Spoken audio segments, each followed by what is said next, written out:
ça ressemble à un film, un reportage animalier. Alors on est dans l'univers de la tortue et de la tempête de grêle.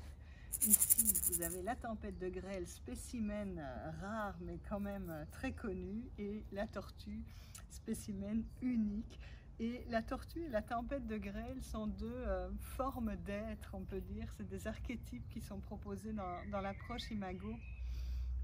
Et on voit que tortue et tempête de grêle vont s'attirer et le plus souvent former un couple alors qu'ils sont en apparence totalement opposés et pourtant quand même très semblables. Une tempête de grêle, c'est quoi? C'est quelqu'un qui fait du bruit dans la relation, qui va questionner, qui va jamais lâcher quelque chose, qui va avoir toujours envie qu'on parle d'émotions, d'être entendu, d'être en sécurité. Les discussions reviennent, ça prend énormément de place, une tempête de grêle, et ça vient comme ça. Et heureusement, en face, pour pas s'abîmer, on va rencontrer la tortue qui a une bonne capacité à se mettre dans sa carapace, à se reculer, à se glisser à l'intérieur d'elle-même. Alors à l'extrême, on va dire, oui, ben, il est ou elle est dans sa grotte, j'ai pas accès. On peut dire que c'est l'intraverti et l'extraverti. Mais ce qui est intéressant, c'est que ce sont deux manières d'agir au même endroit d'insécurité intérieure. C'est-à-dire que tous les deux veulent à la fois le lien et la liberté. Tous les deux veulent se sentir en sécurité dans la relation, mais quand ils ne le sont pas, ils vont agir différemment.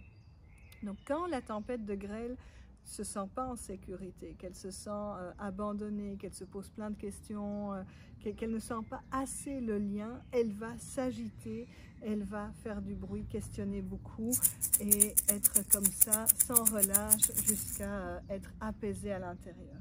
Et quand une tortue se sent en insécurité et qui fait « oups, qu'est-ce qu'on va encore me demander? Qu'est-ce qu'on attend de moi? Qu'est-ce que c'est trop ?» Et hop, il va se mettre, voilà, je dis il et elle, et pourtant, voilà, c'est quand même souvent. Il faut bien reconnaître que dans les stages, quand on fait le jeu des tempêtes de grêle et des tortues, on voit que chez les tempêtes de grêle, il y a 80% de femmes, si pas, enfin, entre 80 et 100%. Et on voit que chez les hommes, il y a entre 80 et 100% de tortues, selon les stages, et donc voilà, il y a cette tendance. Mais dès qu'on observe qu'est-ce que je fais pour déclencher ce fonctionnement-là chez l'autre et comment je peux faire pour qu'il soit moins en insécurité, et là aussi on va avoir tout un chemin pour se donner du mode d'emploi, de la curiosité. Qu'est-ce que je peux faire pour pas que tu te mettes dans ta coquille et que tu en ressortes 3 jours après?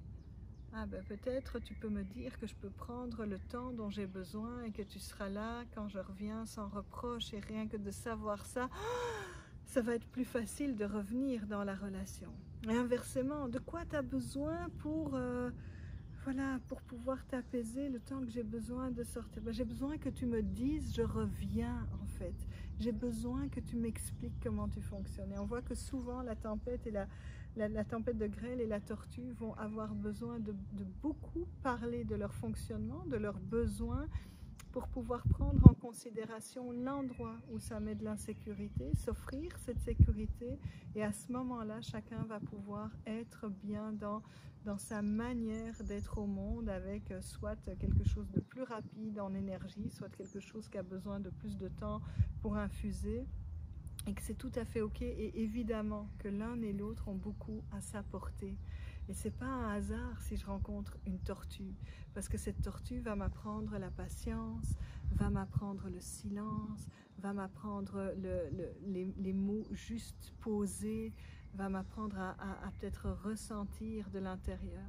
Et c'est pas un hasard si tu rencontres une tempête de grêle qui va te sortir de tes zones de confort, qui va te dire allez hop, on se met en mouvement, on bouge, et on se cherche pour ces qualités-là, évidemment au début d'une relation, et en même temps dans les moments de crise ou de difficulté, c'est exactement ces qualités qui deviennent des défauts, et on en veut à l'autre de ça. Donc voilà, c'est la rencontre de la tortue et de la tempête de grêle. Je reviendrai encore régulièrement sur ce sujet pour mieux les apprivoiser, les appréhender, Bonne continuation sur votre chemin et à bientôt pour une autre pépite de com.